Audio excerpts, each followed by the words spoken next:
Okey, Assalamualaikum Camuddin. Ya. Okey, semalam bekas Perdana Menteri Tun Dr. Mahathir Mohamad ada buat PC khas. Kita pun dengarlah. Ya. Kan dia macam-macam dia diusik. Ada yang Perdana Menteri Dato' Sri Anwar, yang Muhammad Dato' Sri Zahid dan Najib Razak dan lainlah. Boleh komen sikit tak PC yang berbahagia Tun Dr. Mahathir semalam? Oh, saya dengar ya video press conference Saya rasa press conference itu merupakan tomahan Tun Mahathir kepada beberapa nama ketua pengarah, ketua komisioner SPRM Tan Sri Azam Baki, iaitu, dan juga beliau telah membuat tomahan kepada Datuk Najib, tomahan kepada Datuk Zahid Hamidi berkenaan dengan DNAA, dan beliau tidak juga ketinggalan telah menghentam Perdana Menteri Datuk Sri Anwar dengan mengatakan mengapa tidak kerajaan tidak menyiasat ada exposure lama berkenaan dengan bekas timbalan Governor Bank Negara yang menandatangani statutory deklarasi bahawa Datuk Sri Anwar memiliki wang berjuta-juta. Ini semua bagi pandangan saya sebagai penganalisa politik tomahan Tun Mahathir tak berasas, hanya permainan politik untuk mengalih perhatian dakwaan kesalahan anaknya. Dan ultimately saya rasa kesalahan juga, insya-Allah saya rasa diri dia pun ada jugalah kesalahan yang beliau telah lakukan. Kita tunggulah. Tun Mahathir mendakwa anaknya diugut penjara 5 tahun jika tidak mengisytihar harta. Sekiranya betul, mengapa anaknya tidak mengadu dan buat laporan polis? Padahal ugut itu satu kesalahan jenayah di bawah kanun keseksaan.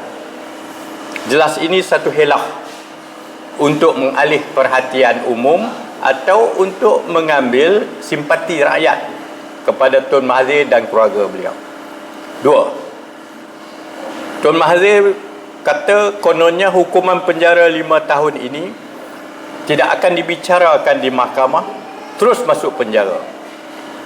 Tetapi kalau rujuk pada Akta SPRM 2009, kuasa memperoleh maklumat Seksyen 26/2 jelas menyatakan hukuman penjara tidak lebih 5 tahun ini sekiranya didapati sabitan kesalahan selepas dibicarakan di mahkamah kerana gagal menyelesaikan harta. Ini seperti yang berlaku hari ini, iaitu pertuduhan ke atas Tuh Puan Naimah di Mahkamah Kuala Lumpur, isteri kepada Tun Daim Zainuddin, kerana gagal mengisytiharkan harta walaupun telah diberikan masa sejak bulan November tahun lepas.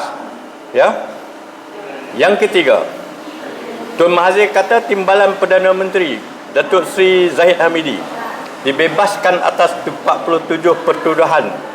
Faktanya, Mahkamah Tinggi Kuala Lumpur memutuskan untuk melepaskan tanpa dibebaskan, discharge not amounting to acquittal, DNAA, Zahid Hamidi dengan 11 hujah melibatkan 3 asas utama, iaitu representation penubuhan Suruhanjaya Siasatan Diraja, Royal Commission of Inquiry, dan siasatan dalaman kebocoran memo dalaman.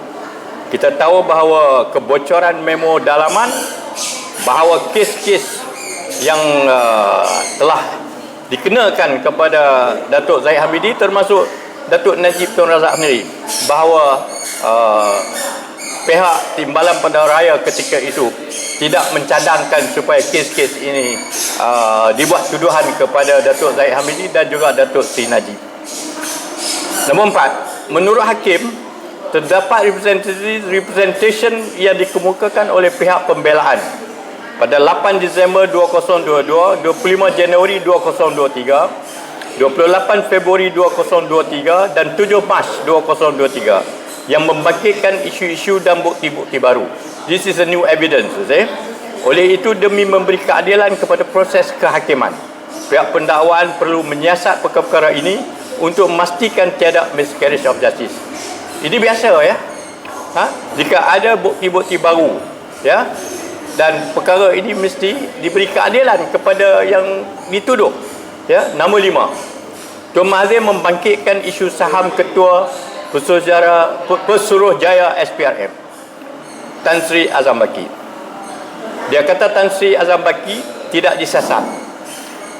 Ia satu tomahan yang besar kerana isu itu telah disiasat oleh tidak kurang dari 6 mekanisme siasatan dalaman, badan-badan pemantau bebas luar serta agensi penguatkuasa PDRM dan Suruhanjaya Security.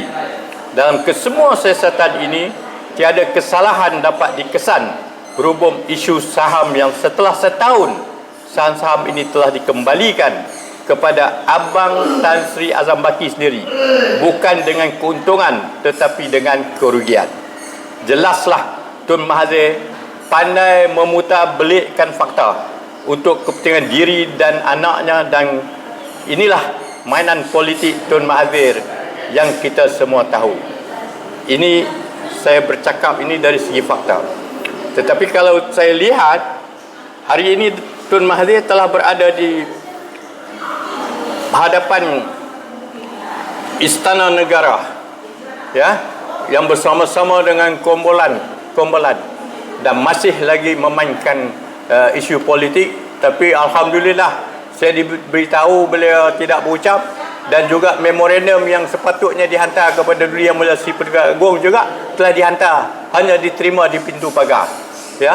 So ampun tuanku, patut menjunjung kasih di atas tuanku, kerana saya melihat bahawa Tun Mahathir ini telah pun merupakan seorang pemimpin yang disebut negarawan, tetapi saya rasa beliau telah lupa bahawa beliau negarawan. Tetapi dalam konteks ni sekarang, beliau hanya ingin melepaskan dirinya, tengkuknya dengan menunding jari kepada pemimpin-pemimpin yang beliau sendiri telah menganiayainya, termasuk Datuk Najib, Datuk Zahid Hamidi, Datuk Sri Anwar Ibrahim, siapa saja. Tetapi hari ini beliau telah menunding jari kepada Datuk Sri Anwar Ibrahim. Inilah Mahathir Mohamad. So saya menjeru pada rakyat semua, janganlah lagi bagaimana Datuk Sri Anwar mengatakan, apa saja kenyataan Tun Mahathir, apa sahaja yang beliau tuturkan, idea-ideanya, berbagai macam perancangan yang beliau ingin menunjukkan bahawa Melayu sekarang dalam keadaan dilema, Melayu sekarang dalam keadaan tertekan. Ini semua adalah cerita-cerita dongeng Tun Mahathir, dan tidak lain dan tidak bukan, beliau hanya dalam keadaan bernafas di lumpur, kerana beliau tidak ada lagi masa. Yang penting kita bangsa Malaysia, orang-orang Melayu mesti melihat ke hadapan. Marilah kita sama menyokong kepimpinan Yang Amat Berhormat Datuk Sri Anwar Ibrahim dan juga Yang Amat Berhormat Datuk Sri Ahmad Zahid Hamidi dan Kerajaan Madani ini. InsyaAllah semoga Allah memberkati dan menyelamatkan negara kita. Itulah saja saudara. Assalamualaikum warahmatullahi taala wabarakatuh.